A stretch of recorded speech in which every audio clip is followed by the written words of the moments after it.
Nii, tere tulemast, kuulamast, vaatamast siis Fotograafiska juttude 3. episoodi. Minu tänane külaline on Henri Laupmaa. Tere, Henri. Tervist. Henri, sina oled Hooandja üks asutajatest, Fundwise üks asutajatest, Tallinn TEDx Talkide üks eestvedajatest, üks Teeme ära esimestest nii-öelda originaaltiimi liikmetest ja kindlasti, kui ma milleski eksin, sa saad pärast mind parandada. Ja täna me oleme sind siia kutsunud selle jaoks, et rääkida keskkonnast ja jätkusuutlikkusest. Ja kuna keskkond ja jätkusuutlikkus on sellised teemad, mis nii minul kui ma usun ka, et paljudel inimestel väga kiiresti tekitavad sellise tunde, et issand, see on nii igav teema, ma ei viitsi sellest enam kuulata midagi ja nii masendav see, siis ma mõtlesin, et selleks, et see kuidagi sisse juhatada, et siis ma tuletan meelde seda, et aasta aega tagasi enne piirangute algust oli meil siin Fotograafiskas siis Mandy Parkeri näitus. Ja Mandy Parker oli siis naisterahvas või siiamaani on naisterahvas, kes tegeleb siis sellega, et ta pildistab üles ainult plasti, mis on põhimõtteliselt merest välja korjatud või mere äärest leitud. Ja kõik see aeg, kui see näitus meil siin oli siis üleval, siis ma pikka aega tegelesin nii-öelda selle plasti teemaga, lugesin selle plasti kohta palju ja see meres ja ookeanis olev plast oli siis nii-öelda üks nendest asjadest, mis minu jaoks tegi selle keskkonna teema nii-öelda väga lähedaseks mulle.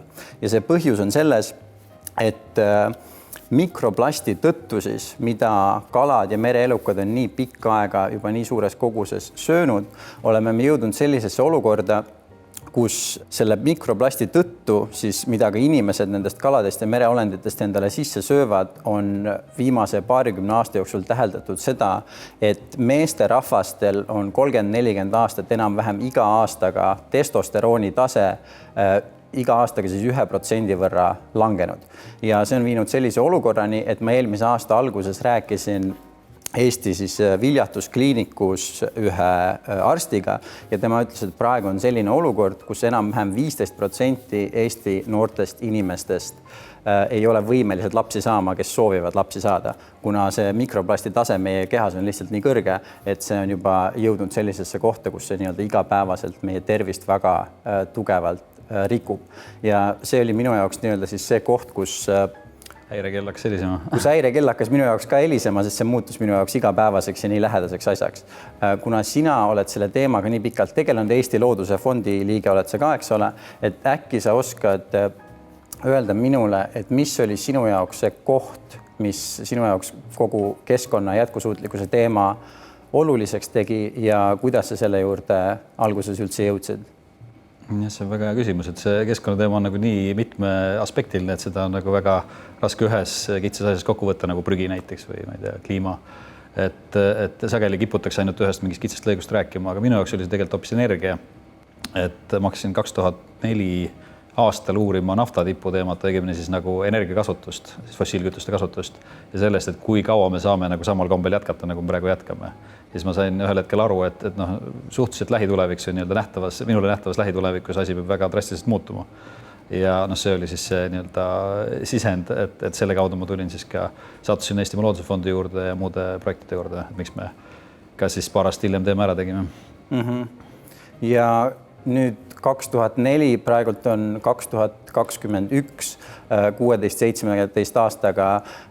Mismoodi sa suhtusid sellesse teemasse siis, kuidas sa suhtud sellesse praegu? Kas on mingisugused asjad, mis on kas drastiliselt muutunud, kas me oleme jõudnud kuskile paremasse kohta, halvemasse kohta? Kuidas sellega on? No laias laastus, kui nagu mingid makroasju vaadates, kõik läheb samas suunas edasi, nagu ta siis läks, et ega väga palju midagi nii-öelda business as usual mõttes ei ole muutunud. Aga loomulikult inimeste suhtumine on kõvasti muutunud ja ka Eestis inimeste suhtumine on kõvasti muutunud selle aega. Et see tundus sel hetkel nagu marginaalne teema või umbes kõik kujutasid ette, et see looduskaitse on nagu või üldse keskkonna peale mõtlemine on umbes selline, teeme rahvusparke ja mõtleme, kuidas seda selliseid kauneid liike nagu lendorav näiteks päästa või midagi sellist. Aga tegelikult mitte mõtlemata, et see on nagu ellujäämise küsimus või midagi oluliselt kriitilisemad. Et aga tänaseks on see arusaam juba oluliselt palju rohkemate inimesteni jõudnud ja Eestis on see eriti palju näha, sest siis oli see nii marginaalne teema. kuidas selle lendorava päästmisega siiamaani läheb? Ma mäletan, et Eestimaa Looduse Fondi ka see oli logo, eks ma ei tea, kas ta siiamaani on seda? Jah, seda küll, see on nii joonistatud, et seda kuna kutsuti naljaga pooleks õnnetus lendoravaga, et see näitab natuke välja nagu lendorava oleks millegi alla jäänud, aga selle jah, Elfi vapiloom on tõesti lendorav. Ja see on selles mõttes, et suhteliselt haruldane liik ja tema jaoks on, on mõned metsad, kus ta veel reaalselt ringi hüppab ja see on, ta on võib-olla selles mõttes nagu hea näidisliik, aga loomulikult ta ei ole kogu selle Eestimaa looduse eksisteerimise mõte või looduse fondi eksisteerimise mõte ja ta on üks kahtlemata väljasurev liik, et kuna ta tahab suhteliselt suuri järjest metsi, et kui sa vahepealt mingid tükid ära lõikad, siis ta ei saa seal ringi hüpata ja põhimõtteliselt sureb välja. Aga kuidas tema olukord on läinud viimase 17 aastaga, on läinud kehvemaks, on läinud paremaks? Jah, selles mõttes, et hea küsimus, et ega ma ausalt öeldes 2004 aastal ei tea täpselt, ei lugenud lendoravaid üle palju, see oli, see oli viga. Jah, see oli viga, et oleks pidanud kohe trackima, aga selle lendoravatega on minu arust on ikkagi vaikselt on see populatsioon kahanenud, et küll on mingid rohkem tükki võidud kaitse alla võtta, ega vabatahtlikult. Ja samas on tekkinud ka mingi vastasseis, et umbes, et mingid metsaomanikud kardavad, et äkki leitakse nende metsas lendoravat, see tähendab, et nad ei saa midagi teha seal, et siis on, et kui lendorav leidub, siis on pekkis. Et see on võib-olla ka teatud määral vastasseis kasvanud. Et siis nad käivad ja joonistavad vuntse lendoravatele ette, et neid maskeerida kellekski teiseks. Võib-olla nii. Liikudes sinna ookeanite juurde tagasi, milline see olukord praegu plasti ja ookeaniga on? Kuna üks asi, mida paljud inimesed kindlasti on kuulnud sellest metsikult suurest saarest, mis ookeani peal ujub ja enamasti plastist koosneb. Ja neid on isegi neid vorteksid on terve rida, et igas ookeanis on üks, aga kõige rohkem on kuuldud see Vaikse ookeani keskel olevast saarest, mis on hoovuste vahel keerleb ringi ja see on kasvanud kogu aeg. Saar on võib-olla natuke halvasti öeldud, tegelikult on niisugune mudru põhimõtteliselt, mis ujub seal vee peal või natuke pinna all. Et kui sealt läbi sõidad, sa näed seda plastikut sealt laiali lendamas. Ja tegelikult enamus on sellest hästi mikroosakestena, et sa ei näe seda, et see plankton sööb seda, et need suured osad lagunevad väiksemateks ja lõpuks söövad kalad seda sisse lõpuks meie, mis on võib-olla hea näide sellest, et me ei saa midagi ära saata, et ei ole kuhugi ära saata, kõik tuleb ringiga või bumerangina tagasi. Et tegelikult, kus see plastik tuleb, on ikkagi voolab siit samast jõgesid mööda merre ja sealt edasi ookeani. Et lõpptulemusena me sööme selle ise sisse. Just, aga kas on suuremas pildis mingisugust lootust nii-öelda ka selle puhastamisele? Jah, selles mõttes, ütleme see ookeani puhastamine ikkagi tagajärg, et tegelikult tuleks seda nii-öelda jõest või sealt allikast kinni püüda. Et on küll üks päris kuulus Taani projekt, mis tegeleb selle Ocean Cleanup projekt, mis tegeleb selle nii-öelda merest kinni püüdmisega. Aga see on rohkem selline põnev tehnoloogiline projekt, aga ta ei lahenda seda probleemi olemuslikult, vaid ta tegeleb ühe tagajärjega. Et kindlasti seda on võimalik ka merest kokku koguda, aga samas ma ütlen, et suur osa on sellest juba nii-öelda sisse söödud ja ringluses. Ja tegelikult see, et kui seda voolab jõgedest iga aasta juurde, ega see mere pealt kokkukorjamine seda ei aita. See oli ka minu jaoks üks kõige märgilisema tähendusega asjadest selle mikroplasti juures see, et mikroplasti osakesed meie kehas tihtipeale nad töötavad siis nii-öelda ksenoöstrogeenidena, mis põhimõtteliselt tähendab naissuguhormoonile nii sarnast nii-öelda elementi, et meie keha eksitab selle, arvab, et see on naissuguhormoon ja see siis on võimeline muutma ühe konna siis neid hormoonitaset nii tugevalt, et on looduses jälgitud seda, kuidas meessoost konn muutub ühe isendi elu jooksul naissoost konnaks ja on võimeline isegi nii-öelda kulleseid siis tootma. Et see on ka mingi asi, mis minul tekitab siirast hirmu, vaadates järgmist 20 aastat ja vaadates juba seda, kuidas see mõjutab siis ka inimeste, eks ole, suguhormoone, et on reaalselt või teoreetiliselt võimalik, et me läheme selle plasti söömisega mingisugusel hetkel nii kaugele, et me ei ole ise ka võimelised enam järglasi saama, sest olukord on lihtsalt nii käest ära läinud. Jah, teoreetiliselt võimalik, kuigi ma selle pärast eriti ei muretseks. Kindlasti see mõjutab nagu üldiselt seda sama mingi suguhormoonide taset ja nii, aga päris nulli see tõenäoliselt ei lähe. Pigem on meil nagu nii-öelda vastupidine probleem, et inimkonna arv kasvab liiga kiiresti, või õigemini, tegelikult küsimus ei ole inimkonna arvus, vaid see tarbimise hulgas, mida kogu inimkond tarbib. et tulles see prügi või kogu selle teema juurde tagasi, et see oli ka üks põhjus, miks me valisime või see praht kui selline oli, miks me valisime selle teema ära nii-öelda teemaks, kui me seda kunagi tegema hakkasime, just prügi, et kuna see oli nagu kõigile nähtav ja arusaadav asi ja stiilis prügi looduses halb, prügi recyclingus hea, oli nagu kõigile arusaadav sõnum, mida sai nagu millest sai palju inimesi kaasa kutsuda, et see oli üks põhjus, sest mõte oli ikkagi midagi koos nii-öelda ära lahendada, et mitte oodata, et ala valitsus seda teeb, vaid inimesed saavad ise teha. Et see oli selle motiiv. Ja kuidas teeme ära algas 2008 aastal? 2008 oli esimene aktsioon ja algas 2007 suvel, et 29. augustil me saime vist esimest korda kokku, istusime kohvikus ja jõime teed, kohvi, veini ja arutasime maailma asju ja siis jõudsime ühel hetkel järeldused, et Eesti tuleks puhtaks koristada. Ja siis olid seal Rainer Nõlvak, Toomas Trupido ja Kadri Allikmäe lisaks mulle, siis kui me seda arutasime ja siis ühesõnaga tekkis mingi esialgne plaan, et me kirjutasime umbes 10 punkti, mida teha oleks vaja ja siis läksime laiali inimesi tiimi otsima. Ja kuidas see 12-13 aastaga arenenud on? Kas ma tean, et sa oled arenenud paljudesse erinevatesse maailma riikidesse, seda tehakse nüüd ikka üsna suurelt igal aastal, aga kui me vaatame ainult Eesti kontekstis, siis kas on sellest ka selles mõttes olnud, või kasu kindlasti, eks ole, aga et kas meie nii-öelda metsaalune olukord on ka mõnevõrra selle ajaga paremaks läinud? Ja loomulikult, et selles mõttes, et sel hetkel oli seal nii-öelda viimase 50 aasta praht, et ütleme, et see sai suures osas ikkagi ära koristatud, et isegi kui sinna vahepeal on juurde tekkinud, on see ikkagi väga marginaalne. Ja siis, aga see prügi ise ei olnud ka ainuke eesmärk, eks eesmärk oli panna inimesed mõtlema selles suunas, et see oli ainult esimene samm, et mingid järgmisi asju teha. Et ma arvan, selles mõttes nagu mingi palli veerema panemise mõttes on ta efekti andnud ja palju uusi projekte on sellest või nendest samadest inimesest, kes sealt on selles osa võtnud, on edasi tulnud. Aga see on nagu, ma arvan, olulisem kui see konkreetne üks koristaktsioon või paar koristaktsioon. Aga seda hirmu ei ole, et üks aasta teeme ära käib ja siis juba poole päeva pealt on kogu prügi läinud, et nii vähe on seda alles jäänud? Jah, selles mõttes ma sellepärast eriti muretseks, et see oleks nagu siis mission või nii-öelda missioon tehtud, et ei ole vaja sellepärast enam muretseda. Aga jah, et see, mis edasi leviks puutub, siis ta kuidagi spontaanselt hakkas levima, et kuna ta sai päris hea meediakajasse, siis kuna sellises mastaabis üldse varem tehtud, kui see 2008 ja siis ta hakkasid tegelikult meil üle maailma kirjutama, helistama ja küsima, et kuidas te seda tegite ja kuidas me saaks seda ise teha.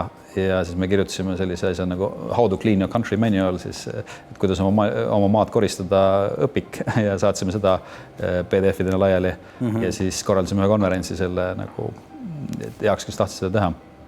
Ja sealt hakkas pall siis nii-öelda veerema ja tekkis sellest Do It World nii-öelda katusorganisatsioon, kes seda koondab. Ja mis see unistus või see visioon on selleks, et kui saavad inimesed kõigepealt selle nii-öelda metsaaluse koristamisega hakkama, et kuhu ta ideaalselt võiks nii-öelda nagu edasi areneda? No eks laias laastus ikkagi üldiselt mõtlemaks selle keskkonnateema peale ja tegema midagi selles vallas edasi. Et kas siis konkreetselt võib midagi tegeleda prügiprobleemiga, et see prügi jõuaks sinna, kuhu ta peaks jõudma, ehk siis taaskasutusse, mitte kuhugi keskkonda. Ja loomulikult on seal nagu sadu asju, mida selle sealt edasi võib teha.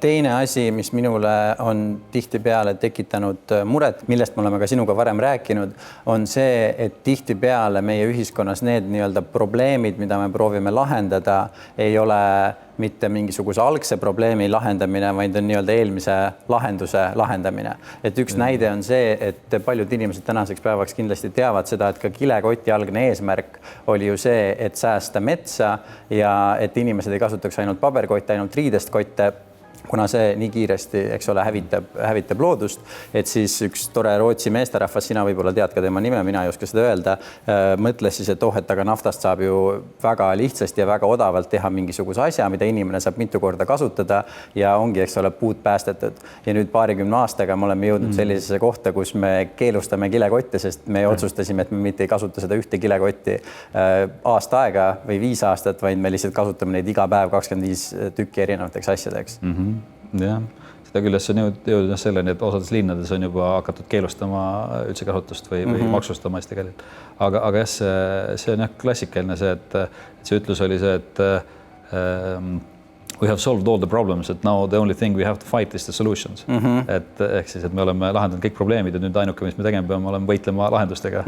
Et see on jah suhteliselt tüüpiline, et sest ikkagi nagu suures pildis on meil ikkagi probleem nagu selle üldise tarbimise ja kasvumajandusega, mis kutsub esile seda, et üha rohkem nii-öelda maad ja ressurssi tarbitakse ja ka ühekordselt tarbitakse, selles mõttes, et see ei lähe nii-öelda ringlusse tagasi, vaid läheb kuhugi prügimäele või nii-öelda või loodusesse. Just. Ja üks teine näide sellest jällegi, mis mulle palju muret tekitab, on see, et tihtipeale see, mis juhtub, on see, et meil on mingisugune väga nii-öelda akuutne probleem ja me suudame selle akuutse probleemi ära lahendada ja siis me lihtsalt tekitame endale rohkem kroonilise probleemi. Üks teine näide sellest on see, et kunagi kasutati mitte väetisena, aga putukatõrjena kasutati niisugust asja nagu DDT ja see oli siis äärmiselt, eks ole, toksiline aine. Sellest saadi üsna ruttu aru, et see on päris mürgine ja siis see keelustati ära ja võeti kasutusele järgmised ained, eks ole, mis siis nii mürgised ei olnud. Selle probleem oli see, et DDT, ta oli väga mürgine, ta tekitas inimestele akuutselt väga palju terviseprobleeme, aga tema nii-öelda see boonuspool oli see, et ta looduses nii-öelda hävineb hästi kiiresti, et ta nii-öelda pikaajalist just ta ei kogune, ta pikaajalist kahju loodusele ei tee.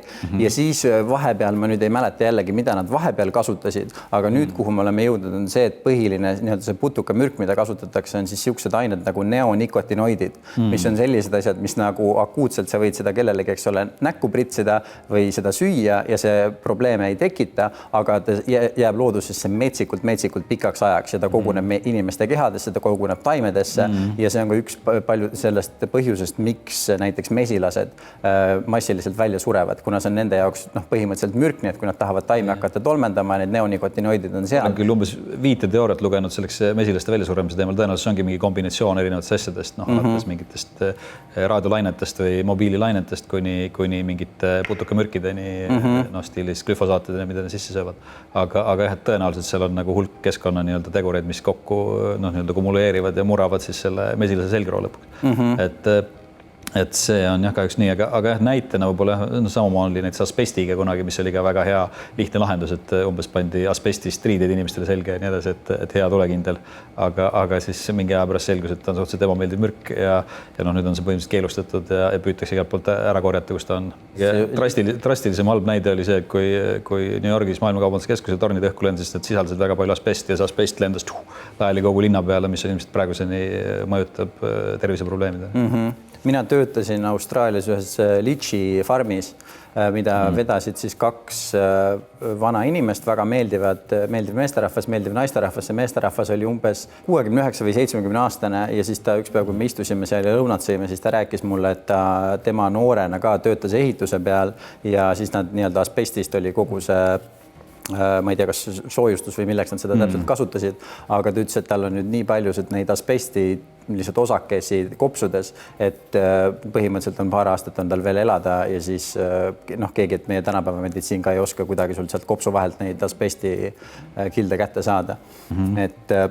Ja teine samasugune teema, aga mis võib-olla sinu nii-öelda huvialadesse kõige rohkem ühildub sinu huvialadega ja mida sa alguses ka mainisid, on kütus ja see on kolmas energia. Asi, mis just, eks ole, energia ja kütus, mis on mulle väga palju nii-öelda küsimusi tekitanud ja see põhiline nii-öelda see lugu minu peas on selline, et kuskil 20. sajandi alguseni veel enne seda kasutati palju vaalarasva selle jaoks, et seda põletada, et saada küünlaid teha ja kõigeks muuks ja siis vaalarasv, eks ole, suudeti vahetada nafta vastu ja see oli kõigi jaoks oli suur hurraa, sellepärast just, eks ole, vaalad jäävad alles ja me saame maa seest lihtsalt tasuta mingisugust musta tökatit, mis põleb jube hästi ja jube palju energiat saab ja kõigile tundus, et eks ole, hästi suur lahendus. Sama asi, mis juhtus New Yorgis, kui tulid autod, siis inimesed ei pidanud enam tänaval olema hobustega,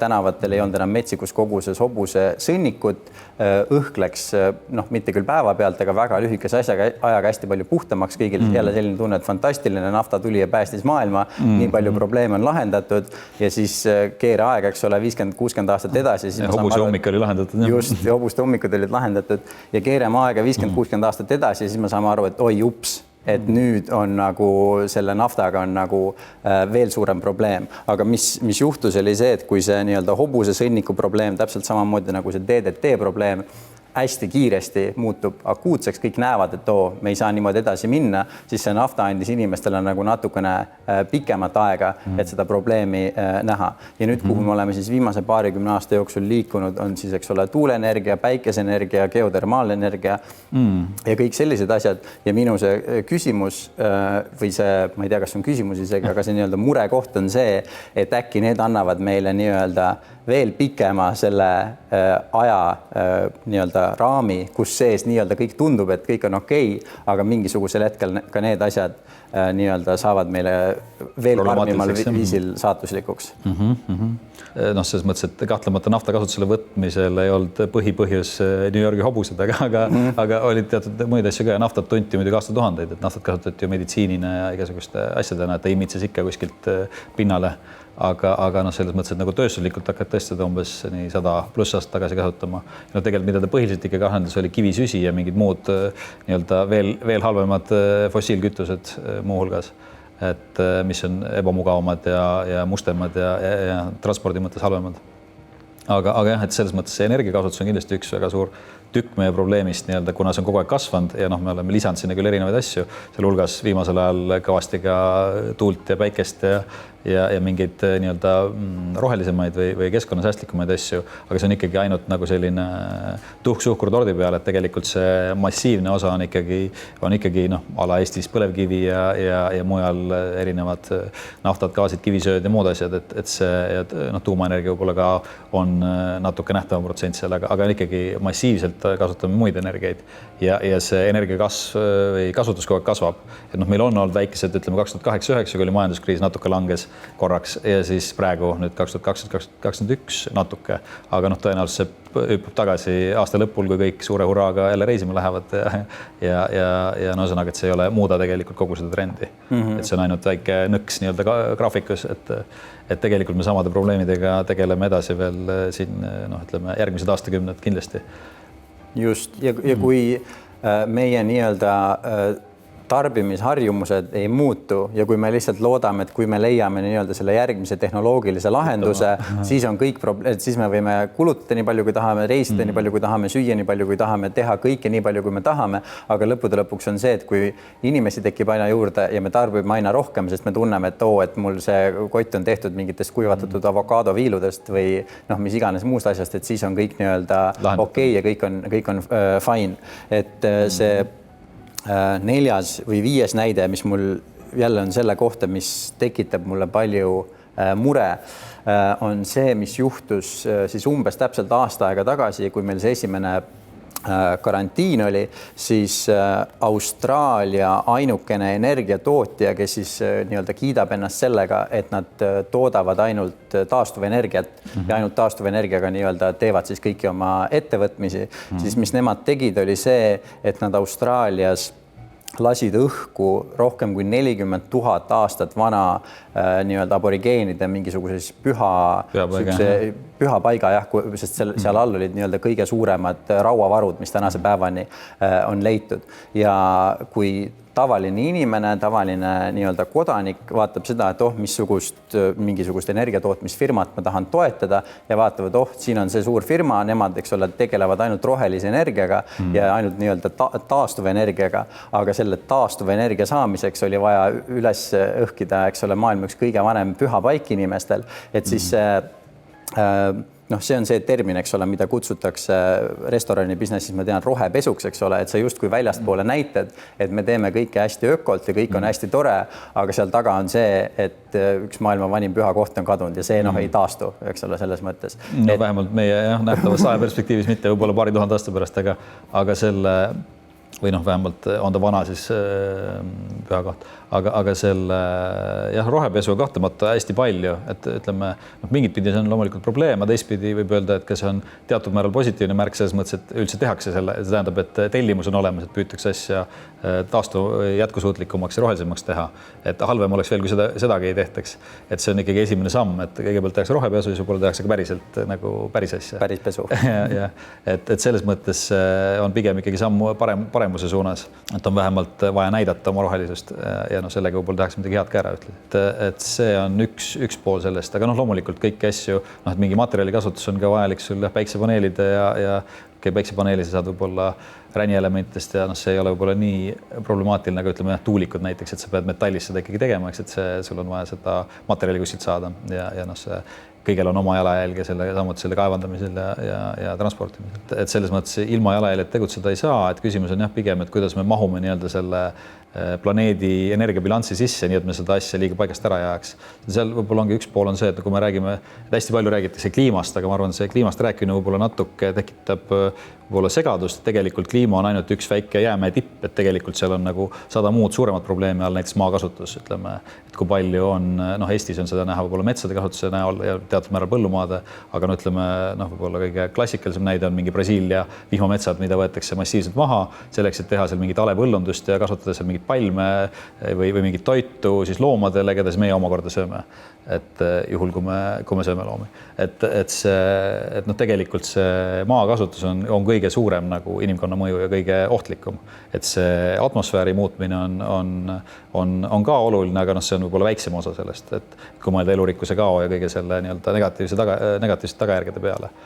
Ja võib-olla atmosfäär tundub siuke abstraktsem ja kaugem probleem, aga tegelikult see võib ka ühel hetkel osutuda väga suureks probleemiks. Et mida on juba mõnes näiteks Põhja-Jäämere jää sulamisega näha, eks. Kui ma ennem mainisin seda ookeanite plasti asja, siis sa ütlesid, et see ei ole see asi, mis sulle kõige rohkem muret tekitab. Mis on see asi, mis sulle kõige rohkem muret tekitab? Ma mõtlen, et kõik te asjad on tegelikult tagajärjed, et küsimus on sellel üldises trendis või kuhu poole kogu maailm nii-öelda oma selle süsteemiga läheb. Et praegu seda nii-öelda kasvu, seda üha rohkem ekstensiivsem nii-öelda maakasutus, ekstensiivsem energiakasutus, see trend ei ole muutunud, et seal on küll natuke nii-öelda pinna pealt natuke tehakse mingeid asju paremini ja viisakamalt ja rohelisemalt ja eetilisemalt, aga see üldine suund on ikkagi sama, et see ei ole muutunud ja ilmselt kahtlustan, et see ei muutu ka ilma mingite väga suurte raskusteta, ehk siis me peame tõesti nii-öelda vastu seina jooksma, et oma suunda muuta. Aga milline see nii-öelda best case scenario oleks, et milline see lootus on ja need inimesed, kes tegelevad, olgu see siis ookeanite puhastamisega, taastuvenergiaga, kõikide nende asjadega, et kas on mingisugune nii-öelda visioon, niisugune ülemaailmne visioon olemas selleks, et kui me teeksime X-i, et siis me saaks, et see Y oleks parem kui see, kuhu suunas me praegu liigume? Ma arvan, et on olemas hulk võistlevaid visioone, selles mõttes, et kindlasti ühte mingit selget ei ole, et on erinevatel gruppidel, erinevatel inimestel on erinevad ettekujutused, kuidas seda võiks teha, et näiteks kliimateemal on üks väga hea ütleme, tegutsemissuund on olemas selline Drawdown nimeline raamat, mis toob välja kõik inimkonna protsessid, mida saaks paremini teha ja ühesõnaga, kuidas seda, mis on need kõige suuremad nii-öelda või kõige kergemini ära tehtavad asjad, mis kõige suurema efekti annavad. Et ütleme, seda tüüpi asju on katalogiseeritud ja otsitud ja leitud päris palju, aga see ühesõnaga jah, et loomulikult ei ole mingit ühte nii-öelda ühisrinnet, eks ütlevad kõik, et peame sama asja tegema, et on palju erinevaid asju. Võib-olla kõige värskem asi, mis välja tuli ja mida on ka juba päris palju kritiseeritud, oli Bill Gatesi raamat kliimateemal, mis tuli märtsi alguses välja ja kus ta ka toob välja nii-öelda lahendusi, mida sellega tegema peaks. Seal on kaks poolt, et üks pool on see, et hea, et sellest räägitakse, et hea, et ta on selle peale mõelnud ja püüab ka midagi ära teha, aga see, mis ta lahendustena pakub, ei pruugi muidugi olla need, mis on kõige mõistlikumad või kõige nagu tõenäolisemad lahendused, mis juhtuvad. Aga ta vähemalt avab mingi debatti, et sealt saab edasi rääkida. Aga see esimene asi, mida sa mainisid, et nii-öelda see järjestus või mingi nimekiri asjadest, mida reaalselt oleks kõige lihtsam võimalik teha. Kas sa tahad öelda, mis need paar esimest asja võiksid olla? Kliimateemal oli üks suuremaid tegelikult, mis oli üllatav, mida ma ei arvanud, igast energia ja selle teemalise asjana kujutab ette, mida võiks teha või mida ei peaks tegema, ala näiteks Eestis põlevkivi põletama, et selle oli aerosoolide, see tähendab atmosfääri pääsemise takistamine. Et aerosoolid näiteks erinevatest külmutusseadmetest sellest, et nad kipuvad lekkima ja atmosfääri pääsema, et kui seda ära hoida, see on kõige suurem nagu nii-öelda üks asi, mida ära teha, samamoodi näiteks Eestis võib-olla paljude adu, et noh, kõik teavad põlevkivienergiat, eks, et mis on üks kasvuhoonegaaside tekitaja, et paljude adu, et teine üks suuremaid on lahti kaevatud rabad, need turbokaevandused, et kuna nad on lahtised ja lagunevad edasi, see raba laguneb edasi, siis et see on üks kõige suuremaid emissiooniallikaid, mis tegelikult oleks võib-olla kõige lihtsamini lahendatav, kuna seal ei ole, noh, energia puhul on väga selge konflikt, eks, et kas me teeme seda edasi, mida me praegu teeme või muudame seda, et lihtsam on edasi teha seda, mida me praegu teeme loomulikult. Et siis rabade puhul ei ole sul mingit vastasseisu, et selle saaks lihtsalt nii-öelda rabad taastada või kinni panna, et nad enam ei lekiks. Aga kui sa mainisid, et need nii-öelda lekkivad aerosoolid, et kust kohas, võib-olla äärmiselt loll küsimus, et kust kohast nad täpselt lekivad või mis aerosoole? Need on põhimõtteliselt nendes erinevates igasugustes jahutus- ja seadmetes. Ja noh, need ühel hetkel ekspireeruvad, lisatakse kuhugi prügimäele ja siis nad lendavad nii-öelda kogu asi vastu taevast. Et ja noh, võib-olla ka käitlemise ajal. Aga ma kahjuks väga detaili ei suuda minna, ma lihtsalt mäletan, et see oli üks nii-öelda ootamatu valdkond, mis seal oli. See üks asi, mis mul on jälle veel hästi palju hirmu tekitanud, on see, et mulle ka tihtipeale tundub, et need lahenduste otsimine, eriti kui sellega tegelevad teadlased, siis teadlased võivad minna nagu hästi spetsiifiliseks ja siis mulle tundub, et need lahendused saavad ainult liiga intelligentsele inimesele tunduda targad lahendused. Ja üks näide on see, et mul on palju kuulnud ja sina võib-olla oskad mulle öelda, kui reaalne selle peale mõtlemine nii-öelda on, aga et mul on kuulnud, et tahetakse kuidagi nii-öelda atmosfääri lasta siis mingisuguseid peegeldavaid osakesi, mis siis tegeleks sellega, et ma ei tea, kas siis päikesevalgust või mis iganes asja ära peegeldada, et siis sellega nii-öelda seda CO2 taset madalamale saada. Et see tundub mulle täpselt selline asi, et kui sa arvad, et sellel just, et mitte ühtegi tagajärge sellisel asjal ei ole, et siis võib olla, aga see tundub mulle nii-öelda äärmiselt nagu hirmutav, kui keegi päriselt tahab sellist asja tegema hakata. Ja on natuke selliseid terraforming või selliseid suuri projekte on välja pakutud, kuigi ma ei usu, et keegi neid reaalselt tegema hakkaks, et seal on liiga suur vastasseis või ühesõnaga, et see ei ole nagu nii lihtne läbi viia, kui see võib-olla esimene hetkel paistab, et jah, see üks on see sama nii-öelda, et vähem päiksevalgust maa peale jõuaks siis seda atmosfääri muutmine, aga ma ei usu, et see väga reaalne oleks, aga kahtlemata, kui seda tehtaks, siis oleks see tõenäoliselt väga loll asi teha, et sellega tekib mingi X ettenägematut tagajärge, mida me praegu ei suuda analüüsida.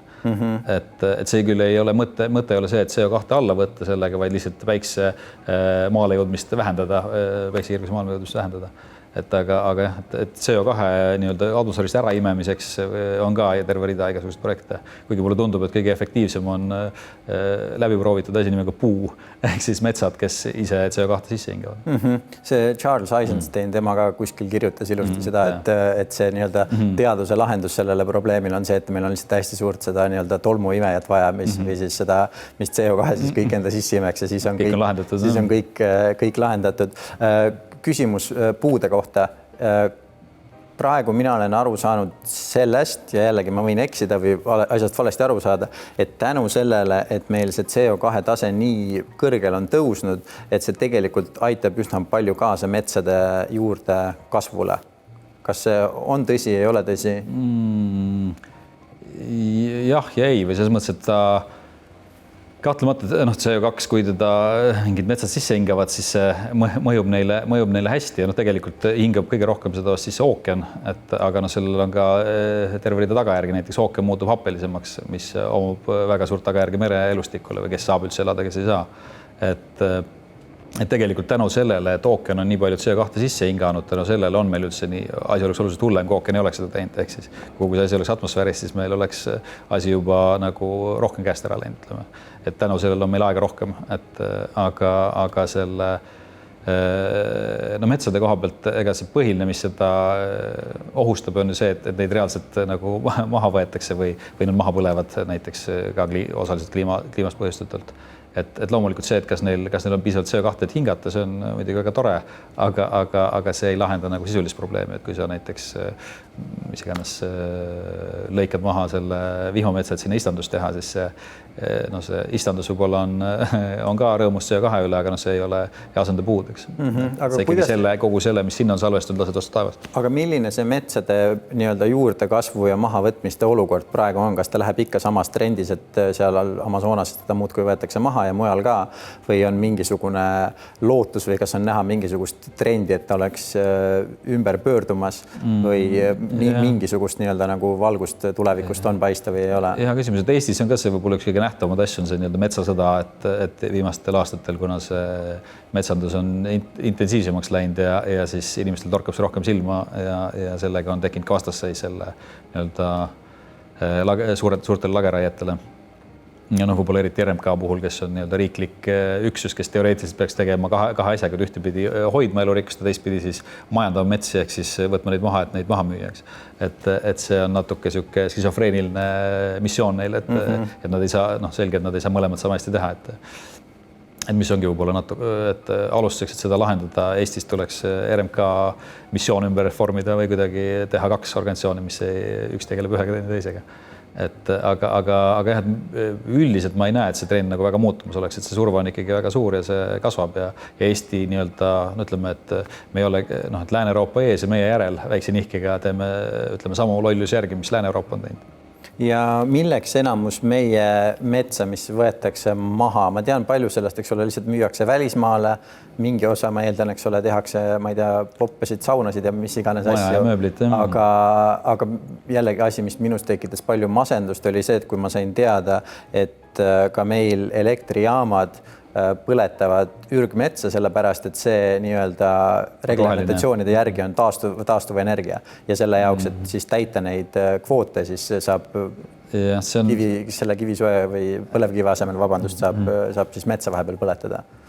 Jah, selles mõttes, et see on üks võib-olla jaburusi või nii-öelda bürokraatlik, et üldse metsa põletamine klassifitseerub rohelise energiana või sellisel kombel nagu selles elektri tootmiseks või sooja tootmiseks.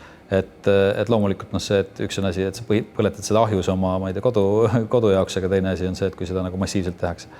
Ja küll väidetavalt seda ikkagi põhiliselt tehakse nagu nii-öelda ülejäävast puidust, mida ei saa nagu kuidagi muud moodi mõistlikult kasutada. Ja samamoodi tehakse sellest mingid pelleteid näiteks, mis läheb ka lõpuks kuhugi katlasse tõenäoliselt. Et ma ei oska kahjuks seda täpselt protsenti öelda, et seda peaks küsima kellegi suurema metsandusspetsialisti käest, nagu näiteks Tarmo Tüüri käest, kes Elfis on sellega tegelenud. Et ma ei oska seda osakaalu öelda, et kui palju, milleks läheb. Aga loomulikult idee oleks, et see võiks olla rohkem väärindatud, ehk siis pigem minna mööbliks ja majaks kui paberiks ja pelletiks, eks, et ideaalis, ehk siis mis tähendab seda, et kui ta läheb mingisse asja sisse, siis näiteks sama laud siin, et siis ta ei lähe atmosfääri. Et kui sa ta ära põletad, siis kogu see vabanev süsinik läheb atmosfääri. Sest see on ka üks võib-olla kõige puhtam näide sellest rohepesust, et tundub, et nii ilus, et me saame nii mitu protsenti oma energiast tuleb taastuva energiast ja siis kui sa tead, et selle ürgmetsa põletatakse selle jaoks, et see saaks juhtuma, siis see on niisugune tekitab pettumust natukene küll. Jah, aga see on, ütleme, niisugune bürokraatlik probleem, nii-öelda, et mida klassifitseeritakse millena. Et tegelikult jah, et seda peaks ilmselt kuidagi ümber defineerima, et see ei ole nagu mõistlik tegevus või vähemalt seda ei peaks toetama. Aga laias laastus jällegi meil see Eesti metsatrend siis pannes selle sinna maailma metsatrendi kõrvale, et ta on ka, ma saan aru, liigub ka samas suunas, et pigem ikkagi võetakse rohkem maha ja ma saan aru, et tegeletakse sellega, et nii-öelda istutatakse uut metsa, aga kui see uus mets ei ole samasuguse liigirikkusega nagu see ürgmets oli, siis ta tegelikult ju ei asenda seda, mida me maha võtame. Nojah, ja selles mõttes, et see on selge, et sul mingi värskelt istutatud mets ei ole ei oma sama palju puud kui mingi 100 aastat kasvanud mets, et üks on see, et ta ei ole nagu esteetiliselt või liigirikkuselt selline, aga teine on ka see, et see CO2, mis sealt maha võeti, ära põletati, läks ikkagi atmosfääri. Ja see, et sa hakkad nüüd uue metsaga nii-öelda uut kinni püüdma, see on nagu teine asi, et ikkagi sa oled vahepeal selle nii-öelda salvestunud CO2 lahti lasknud.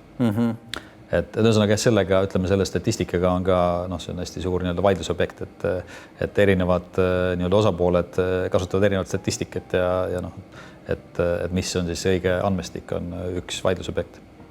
aga mis need, kui vaadata Eesti olukorda praegu 10 aastat tagasi või 15 aastat tagasi, siis mis on need kõige nii-öelda suuremad murekohad või kas on mingisugused asjad ka, millega nii-öelda aktiivselt on tegeletud ja kas on näha jällegi ühele või teisele poole mingisugust trendi?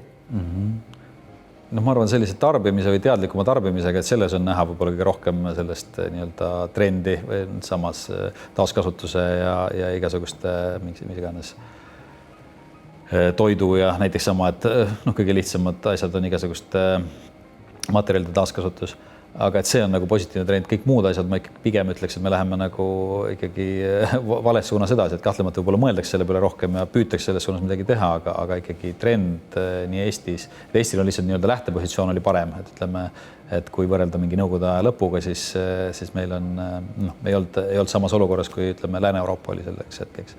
Kas või metsade koha pealt oli ilmselt Eesti metsastus oli kõige suurem selle 90-ndate alguses, siis kui see uus või vabariik taas tekkis, ütleme. Nii et ühesõnaga progress vales suunas. Jah, või üldiselt on ikkagi, ma ütlen, et see trend ei ole nagu väga loodustandev.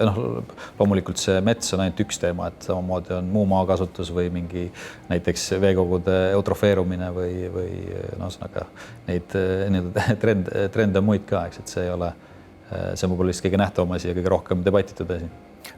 Mis me Eesti mastaabis saaksime teha selle jaoks, et nii-öelda seda trendi ümber keerata ja kas jällegi, kui me vaatame puhtalt Eestit, loodust ja nii-öelda jätkusuutlikkust, et siis kas mets oleks see number 1 asi, mille peale peaks keskenduma või millega nii-öelda meie siin lisaks, ma ei tea, põlevkivile, kui põlevkivi on üks nendest asjadest, millega me nii-öelda kõige rohkem endale põrgud kaela toome?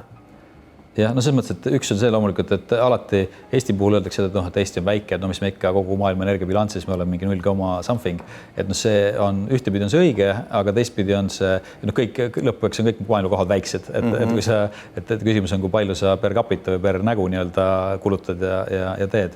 Et tegelikult selles vallas on näiteks energiakasutuselt on Eesti väga nii-öelda musta energia maa versus rohelise.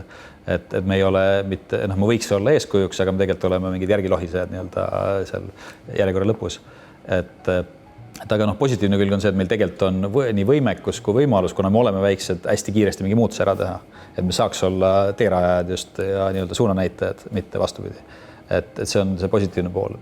Võib-olla seesama, olgu teeme ära, oli nagu teisest valdkonnast, aga see oli väike näide, sest mõttes, et see, et me siin seda tegime, kogu maailma mõttes oli see väike, et me tegime mingi 45 000 ruutkilomeetril midagi, aga tegelikult see efekt oli see, et seda tegi teised sadades riikides, teised tegelesid järgi.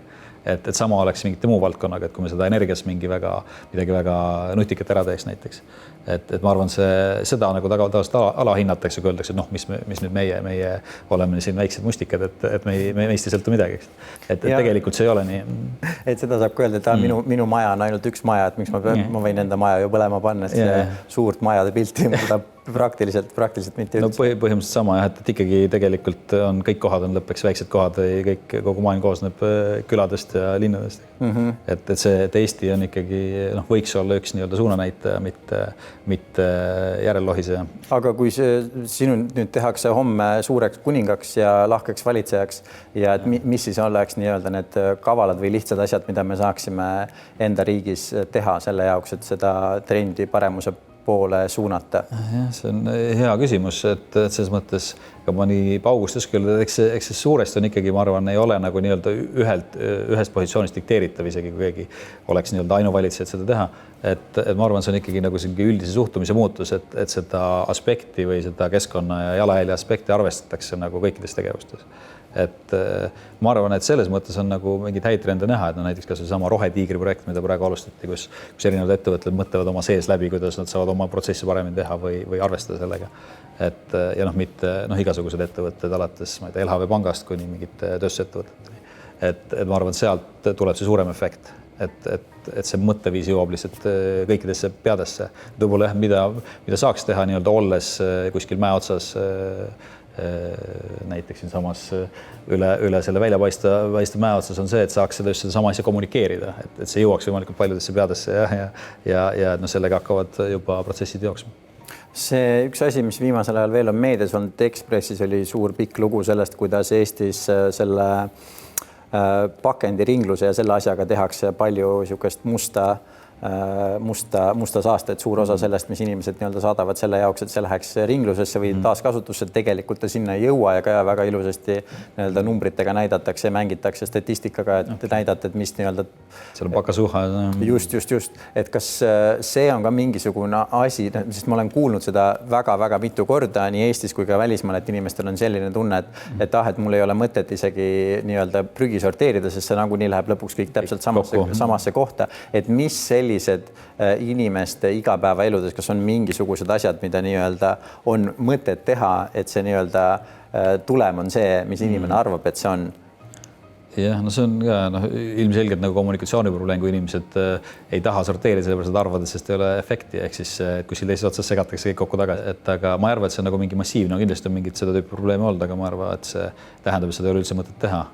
Et ütleme, et see kindlasti saaks seda nii-öelda selles back-endis või selles nii-öelda suure süsteemi poolt paremaks teha, aga samas tuleb seda ka selles kasutajapoolses otsas või meie igaühe otsas näiteks prügi sorteerida. Et seda lihtsamaks teha. Aga et sa küsisid, et mis võiks olla need head näited? Et kas näiteks, et mis on head näited seda, mida inimesed, et mille tegemisel päriselt on mõte, sest minu poolt üks näide on see, et kui mina elasin Austraalias Melbourne'is, seal on linna poolt ette määratud see, et igal majapidamisel on erinevat värvi, erineva kujuga siis prügikastid, eks ole, kuhu läheb plast, kuhu läheb toidujäätmed, kuhu läheb mis iganes puitklaas, kui sul seda on. Ja iga maja ees on sul 3-4 siis erinevat seda, mida sa seal täidad. Ja siis iga 2 nädala tagant tuleb üks suur auto ja siis sa vaatad, kuidas need mehed kõik need kastid täpselt samasse kohta valavad. Ja seal oli ka mingisugune hetk oli seal sellega suur nagu kamma ja et seda pikka aega oli nii-öelda seadus nägi ette, et niimoodi tuleb teha, aga see, kes on reaalselt see nii-öelda prügi siis korjaja ja selle käitleja, nendel ei olnud mingisugust seadust nagu selle kohta, et ainult inimestel oli see, et te peate niimoodi tegema ja siis inimesed vaatavad, kuidas nemad hästi palju näevad vaeva ja siis sellised kõik valatakse ühte samasse auku. No see on hea näide, et selles mõttes, et see ilmselgelt ei motiveeri, aga see, aga ma loodan, et see on Austraalias ka see teine pool, ehk siis prügikäitleja asi on korda tehtud, aga Eestis seda nii hull see lugu ei ole, nagu sa seal kirjeldasid. Et jah, mul selles mõttes isegi ei tule praegu nagu ühtegi selles mõttes ainult nagu nii-öelda rohepesuks või selles mõttes tehtud asja ei tulegi kohe ette, kui sa nii küsid. Üks asi, mis mulle veel sealt Mandy Parkeri sellest näitusest kõige tugevamini meelde jäi, oli jälle see, kui keskendusime ja palju lugesin, mõtlesin selle plasti peale, selle peale, kui palju seda reaalselt looduses on. Jälle üks asi hea inimestele teada, et juba mina ei tea, kui mitu aastat järjest Coca-Cola on olnud kõige suurem plasti tootja, kõige suurem plastprügi tootja. Üks viis, nagu ma olen näinud, mis numbritega tehakse, on see, et proovitakse näidata seda, et kõige suuremad plastprügi tootjad on tegelikult ala nagu mingisugune Hiina ja India, aga mitte sellepärast, et nad seda reaalselt teeksid, vaid sellepärast, et lihtsalt Euroopa ja Ameerika firmadel on nagu nad Hiinas toodavad neid asju ja siis numbrite järgi on see, et meie ei pea midagi tegema, et see on Hiina probleem. Aga üks nii-öelda mõte, kuhu ma sellega jõudsin, oli see, et me teame seda, eks ole, et praegu käib maakera läbi, kas nüüd vist siis 6. massväljasuremiste nii-öelda tsüklit või episoodi, mis on meie planeedi ajaloos olnud, eks ole, et iga nädal, ma ei tea, see oli mingisugune 20, eks ole, liiki, kes surevad välja, mis on siis väga kindlasti mingisugused need nii-öelda tsüklid ja asjad on maakerale loomulikud, et me oleme neid ka enne inimesi läbi käinud, aga kui me võtame täpselt selle asja näiteks, et see plastik, mis kõik ookeanides on, me teame, kuidas see ja muu ka meie reostus, eks ole, ookeanis liike vähendab ja neid tapab. Ja kui me võtame arvesse ka selle, et kogu meie planeedi elu sai alguse ookeanidest ja enamused elusolendid, kes meie planeedil on, ka elavad ookeanides ja ookeanides avastatakse, kui mitte iga päev, aga siis vähemalt iga nädal või iga kuu väga mitu uut liiki, keda me pole varem mitte iialgi näinud ja kui inimesed tahavad internetist otsida, siis leiab igasuguseid väga huvitavaid karvalisi ja sulelisi, kes seal ookeani põhjas, eks ole, elavad. Ja mida see tähendab, on see, et meie enda tegevusega oleme mitukümmend aastat kaasa aidanud sellele, et mitte me lihtsalt ei sureta välja liike, keda me tunneme ja keda me teame ja mitte ainult ei tee ka iseenda tervisele sellega metsikut kahju, vaid me suretame ka välja kümneid ja tuhandeid liike enne, kui me oleme iialgi isegi neid nimepidi tuttavaks saanud. Just täpselt. Mis on selline äärmiselt masendav olukord. Aga no eks see on seesama selle laias laastus elurikkuse probleem, et millest me juba natuke rääkisime, ja millest kõige suurem mõju on just seesama maakasutus, ehk siis ütleme, kui ookeanid välja jätta, et on see ookeanite puhul on see ülekalastus ja sama CO2, mis happeliseks seda muudab ja seda tüüpi asjad ja praht ka kahtlemata. Aga siis maa peal on ikkagi seesama igasuguste elurikaste alade siis kas üle asfalteerimine lihtsustatult öeldes või selle täisehitamine, kasutamine mingi inim selle ütleme siis põllupidamise jaoks näiteks või nii, et mis võtab selle sõnaga tapab liigirikkust, ütleme, et see Eestis on ka väga selgelt ikkagi näha, et kui suur vahe on näiteks mingi kaitseala liigirikkusel versus siis väljapool kaitseala oleva ala liigirikkusel. Kas on selles valdkonnas midagi, mis jällegi mingisugused best case stsenaariod, worst case stsenaariod, et keegi kindlasti on, kes uurivad seda, eks ole, et kui pikalt mingisugused asjad vastu peavad, kui kaua meie üldse mingisugused ökosüsteemid vastu peavad, taala, eks ole. Tahtsingi öelda ühe võib-olla ääremärkusena selle, et kui sa räägid erinevat liikide kadustust, tegelikult eks laias laastus, mis meid kõige rohkem huvitab, on inimene ise kui liik, eks, et selles mõttes, et eks maailmaga iseenesest ei juhtu midagi, et maailmast tulevad väljasuremislained ja tekivad dinosaurused, kaovad dinosaurused ja nii edasi, et küsimus meid huvitab ikkagi eelkõige, et inimene jääks alles või ütleme inimene ja temale sobiv keskkond jääks alles. Et tegelikult me päästame ikkagi läbi selle inimest, mitte loodust, et loodus saab omadega isegi hästi hakkama, ja võib-olla, ma ei tea, miljardi aasta pärast mingid, ma ei tea, mesilaste järeltulijad teevad väljakaevamise, leiavad huvitavad inimtsivilisatsiooni jäljed, et see sellepärast ei ole vaja muretseda, ütleme, et me tegeleme ikkagi sellega, et nii-öelda inimesele mõistlikku ja toimivat keskkonda alles hoida. Aga küsimus siis see, et missugused need prognoosid, kas siis head prognoosid, halvad prognoosid võivad olla selleks, et kas on mingisugused nii-öelda asjad, mida peetakse kriitiliseks, et kui juhtub X, et siis et kaob suur osa meie jällegi võimalust toitu kasvatada, asju süüa. Üks näide jällegi, mina mäletan lapsepõlvest väga hästi seda, et kui lapsepõlves autoga sõita suve ajal, mitte et ma oleks tohtinud autoga sõita, aga kõrvalistmel, tagaistmel, et tuuleklaas oli kogu aeg putukaid täis ja see on mingisugune asi, mida enam absoluutselt ei näe. Et nagu juba silmaga nähtavalt on see, et putukaid on metsikult palju vähem jällegi siis neonikotinoidid ja mis need kõik muud põhjused võivad olla. Ja mesilaste väljasuremine on ka asi, eks ole, millest on palju räägitud ja kõigest sellest, mis need kumulatiivsed siis tagajärjed inimestele on. Et mu küsimus on vist see, et kas on mingisuguseid selliseid nii-öelda prognoose, et mida me kindlasti ei saa lasta juhtuda, sellepärast, et kui juhtub see, siis tagajärjed on lihtsalt inimelule kas või siis ainult toidu kasvatamise mõttes katastroofilised.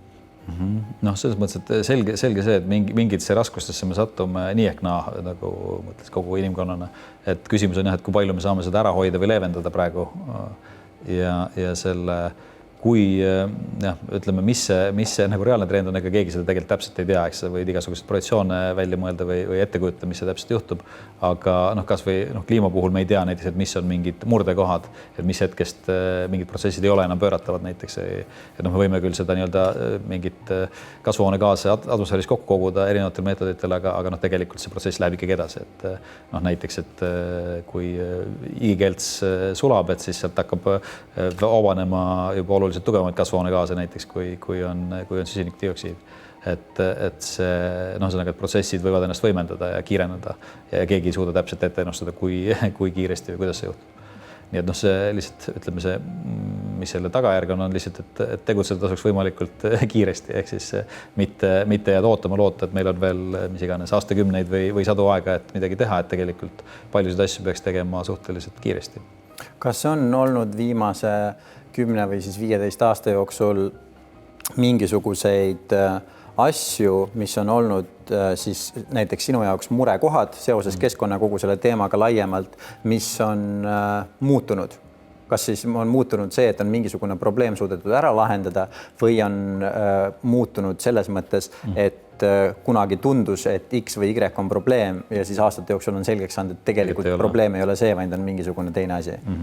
Üks võib-olla, mis meelde tuleb, see ei ole küll, selles mõttes ma ei jälginud seda nii palju sel ajal, kui see oli, et oli osooniaugud, millest räägiti siis nagu põhimõtteliselt pooluste kohal või see, et mis on ohtlik, sellepärast et kui see osoon ära kaob, siis ultraviolettkiirgus on ühesõnaga muutub tappamaks kõige. Et see iseenesest suudeti ära lahendada, et see oli ka nagu väiksem probleem ja selles mõttes, et oli ainult üksikud tähed, mis selleks tuli ära keelustada ja see ei tekitanud, sul ei olnud mingit hiigelsuurt vastuseisu sellele, et seda oli suhteliselt lihtne ülemaailmselt kokku leppida ja ära teha. Ja see on tõesti, on hakanud taastuma ja või on juba suuresti taastunud. Et kahtlemata, see on nagu hea näide, et on võimalik midagi ära teha ja muuta mingit suunda. Et muude koha pealt mul praegu ei tule meelde võib-olla prioriteetide järjekorras, et mis ma ise olen pidanud, mis on nagu suurem probleem või väiksem probleem, see ja sama energeetika teema näiteks, et ma sel hetkel, kui ma sellega tegelema hakkasin, ma arvasin, et see on nagu esimene nii-öelda pudelikael, mille otsa me jookseme, aga praegu ma võib-olla seda nii suureks ei peaks, ma näen, et seal juba tehakse hästi palju asju ära ja üritatakse seda suunda vähemalt muuta, et samas mingite teistes valdkondades tehakse väga vähe või oluliselt aeglasemalt. Et selles mõttes jah, võib-olla prioriteetide järjekord on muutunud, aga ma ütleks, et ma oleks näinud, et midagi täitsa on nii-öelda agendast ära kadunud, ära lahenenud. Aga milline see prioriteetide järjekord praegu on? Kõike 50 asja ei pea ette lugema. Hea küsimus, et ma arvan, et see kuidas öelda, et kliimateema selles mõttes on oluline, kuigi võib-olla Eestis seda nii palju ei teadvustata. Eestis on ka selle koha pealt võib-olla kõige rohkem nagu sellist müra olnud, kuna on väga erinevaid seisukohti õhku eetrisse paisatud. Et see on selles mõttes kiire, et me tegelikult ei tea, kui palju meil aega on ja et pigem eksida nii-öelda on the safe side, et ohutumale poole ja teha pigem asju kiiremini kui aeglasemalt. Et kui ühel hetkel selgub, et asi läheb väga käest ära, siis on võib-olla hilja juba midagi teha. Et selles mõttes see, ma arvan, et ei ole selles mõttes paha prioriteet, aga loomulikult nagu kui proportsiooni vaadata, siis nagu ala kliima versus maakasutus, siis kindlasti maakasutus on nagu proportsioonis suurem probleem. Ja kas on midagi, mis on, ütleme siis praegu või viimase mõne aasta jooksul kõige rohkem andnud lootust, et asjad lähevad paremas suunas? See võib olla jällegi kas mingisugune aktsioon või see võib olla ka mingisugune inimene, see võib olla mida iganes. No ma arvan, et ikkagi see üldine suhtumise muutus või see, et kas see on üldse probleem või ei ole probleem, et see on ikkagi selgelt nagu isegi võib-olla viimase mingi paari aastaga oluliselt muutunud. Võib-olla täna on võib-olla seda peidab natuke see, et meil on see konkreetne piirangute aeg ja selle epideemiakriis, mis on ka, mille üle on ka väga suur debatt igatpidi, et see natuke peidab seda, aga see läheb üle, et ütleme aasta pärast me oleme selle juba unustanud ja siis tulevad kõik need samad teemad uuesti päevakorrale tagasi. Et see üldise suhtumise muutus, et sellega on vaja tegeleda ja selles suunas liigutatakse väga paljud miljonid organisatsioonid üle maailma liigutavad selles suunas on nagu väga hea märk ja ka Eestis. Väga hea, meil on paar minutit veel aega, ma küsin paar kiiret küsimust veel. Üks on see, et kui inimesed soovivad keskkonna jätkusuutlikkuse kohta rohkem teada, kas on mingisugune selline raudvara, olgu see mingisugune raamat, mingisugune autor, mingisugused filmid, mis oleks see, et annab võib-olla asjadest hea ülevaate või tutvustab inimestele kuidagi lihtsalt ja võib-olla ka meeldival ja mitte kõige teaduslikumal ja tüütumal viisil selliseid teemasid. Et kuidas rääkida probleemidest võimalikult meeldival viisil. Täpselt. Aga on hulk häid raamatuid, et ma võib-olla ühtegi oska. Üks, millest ma just värskelt rääkisin, oli Charles Eisensteini uus raamat, mis peaks ka varsti eesti keeles ilmuma. Et võib-olla see on... Ja selle nimeli kliima uus lugu, eks ole? Jah. Et see on inglise keeles olemas ja eesti keeles peagi olemas. Et seda võib-olla võiks soovitada. Aga jah, et neid häid raamatuid on nii eesti kui inglise keeles ilmunud nii palju, et ma isegi ei oska neist nagu ühte välja öelda, et ma arvan, et tasuks lihtsalt heita pilk nagu kas või selle teemaliste organisatsioonide peale, kes sellega tegelevad, Eestis sama kas või Eestimaa Looduse Fond, et mis teemadest ja mis soovitusi nemad jagavad. Selge. Ja mis on kõige parem viis, kuidas inspireerida teadlikumat maailma? Ma kahtlustan, et oma tegevusega, oma eeskujuga. Ja kõige viimane küsimus on see, et mis on üks asi, mille tegemise füüsiliselt inimesed saavad ära jätta, edasi lükata, mis nii-öelda tegevusviisi muuta selle jaoks, et olukorda paremaks teha? Kahtlustan, et see on mingi pigem vaimne kui füüsiline tegevus, et ülemõtlemise ära. Ülemõtlemise ära, et suurepärane vastus, aga Henri Laupmaa, suur tänu meie saatesse tulemast ja suur aitäh teile kõigile vaatamast ja teiega kohtume juba 2 nädala pärast. Aitäh! Aitäh!